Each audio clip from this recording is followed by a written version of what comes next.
Olá, nono ano! Tudo bem com vocês? Espero que sim. Vamos hoje para mais uma aula de arte, aula número 4.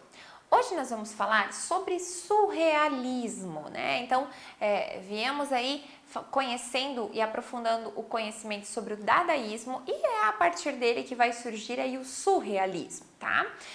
Como objetivos, temos pesquisar, apreciar e analisar formas distintas das artes visuais tradicionais e contemporâneas, pesquisar e analisar diferentes estilos visuais, contextualizando-os aí no tempo e no espaço.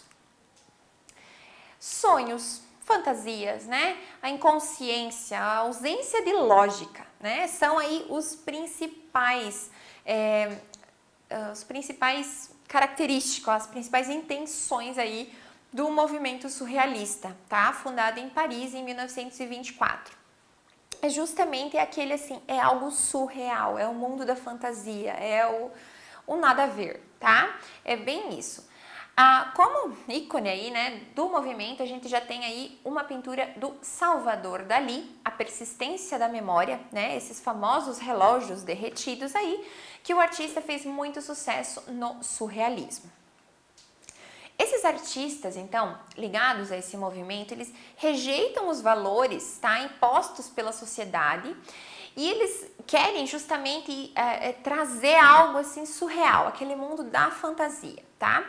E eles vêm seguindo, então, a exploração dadaísta de tudo que fosse subversivo à arte. Então, eles já vêm com aquela pegada do dadaísmo para, né, aprofundar, inovar um pouco mais e, então, fundar o surrealismo. Os surrealistas, eles são muito influenciados aí por teorias psicanalíticas do Freud. Então, mexe com esse inconsciente, com esse estudo da razão humana, né, do inconsciente, né, é muito forte. E os surrealistas, eles seguiam alguns métodos, então, para impedir o controle do consciente, né, na ação artística, desprendendo, então, o inconsciente. É muito difícil se você pensar, por exemplo, né? Vamos dar um exemplo bem banal que acho que todo mundo já fez, né? Aquele conhecido como desenho livre, né? Quando você fala, né, para uma turma, vamos pensar em crianças pequenas, né? Para fazer um desenho livre. Eu acho que quanto mais novas são as crianças, é mais fácil esse desenho livre no sentido assim de qualquer coisa que eu conseguir imaginar. Já pedir para um adulto fazer um desenho livre, vai buscar o quê? Referências visuais, vai buscar um objeto, vai fazer algum lugar, alguma coisa. Parece que tem uma necessidade de demonstrar, né, uma coisa que já exista ou algo real. Então, já é aí um exemplo, né? Que é difícil a gente ter esse descontrole da razão, né? De trazer à tona esse inconsciente, porque já é inconsciente. Então, para os surrealistas, era bem difícil esse mundo imaginário ter tanta coisa assim do mundo da fantasia, né? Para pintar, para retratar, que eles acabavam fazendo exercícios, tá? Para alcançar, então, de uma forma mais fácil essa ideia surreal, tá? Um desses exercícios, quero até mostrar para vocês, é como um jogo, uma brincadeira coletiva, tá? Que se chama Cadavre Exquis, tá? E traduzido se chama algo parecido com um cadáver esquisito, tá? Qual é a intenção, então? É essa liberdade criativa, é tirar realmente toda e qualquer intenção de se fazer algo real, algo concreto. Então, você vai precisar, né, de um papel sulfite dividido em 4 partes. Então, eu já dobrei aqui, né, uma vez no meio e as laterais também, tipo uma sanfona, tá? Em 4 partes. Eu vou usar um canetão para numerar as 4 partes para ficar mais fácil de vocês visualizarem como vai acontecer, tá? Essa brincadeira, então, como divide em 4 partes, é bacana ser realizada com 4 pessoas. Cada pessoa vai ter, então, uma folha dessa dividida em 4, tá? Eu escrevi bem grandão aqui para ficar bem visualmente, tá? Chama atenção. Então, aqui, eu dobro e deixo somente o número 1 à vista. Todos os participantes ali da brincadeira vão deixar apenas na 1. Não coloca nome na folha, não identifica nada. E utilizando ali o lápis ou qualquer, né, material ali para desenho, cada um vai começar a desenhar uma figura humana, um ser, né, uma pessoa, algo assim. Vai começar a desenhar o que achar que der vontade. Tá, mas só nesse espaço. E pensando que não vai terminar aqui, porque logo depois do 1 vai vir o espaço 2. Mas, por exemplo, eu fiz o número 1, você fez o número 1, né? Estamos jogando aí. O que eu vou fazer para eu passar a folha para você? Eu vou esconder o número 1 e deixar apenas visível a parte, o retângulo número 2. Ó, eu dobrei para trás, então, está somente a tira 2 visível.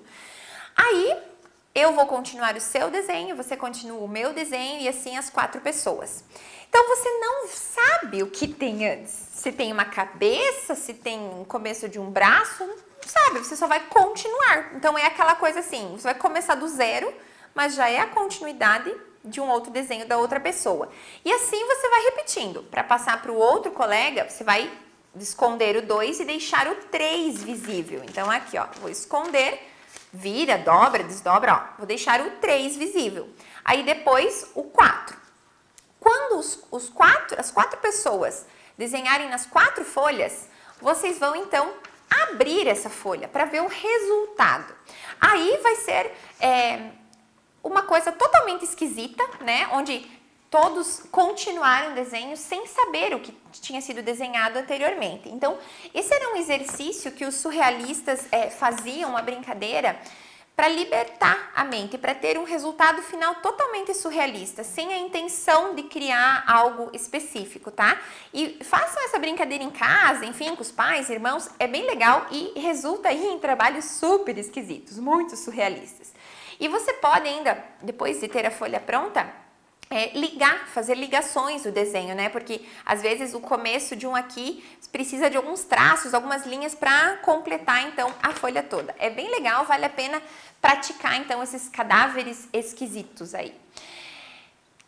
Tenho algumas imagens de obras bem bacanas, surrealistas. Tem um artista que eu gosto muito, é o Vladimir Kish. Ele brinca com as imagens de uma maneira tão bacana. Por exemplo, maçã borboleta. Olha que pintura linda, né? E realmente, gente, não parece, quando você corta uma maçã ao meio, olhando agora essa pintura, até não parece uma borboleta. Então, assim, né, a criatividade do artista para tornar surreal um objeto ali do cotidiano é muito legal.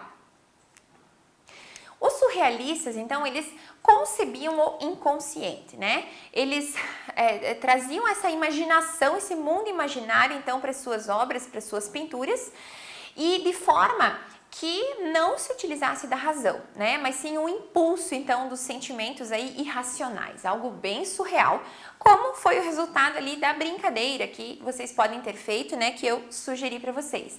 A intenção é o quê?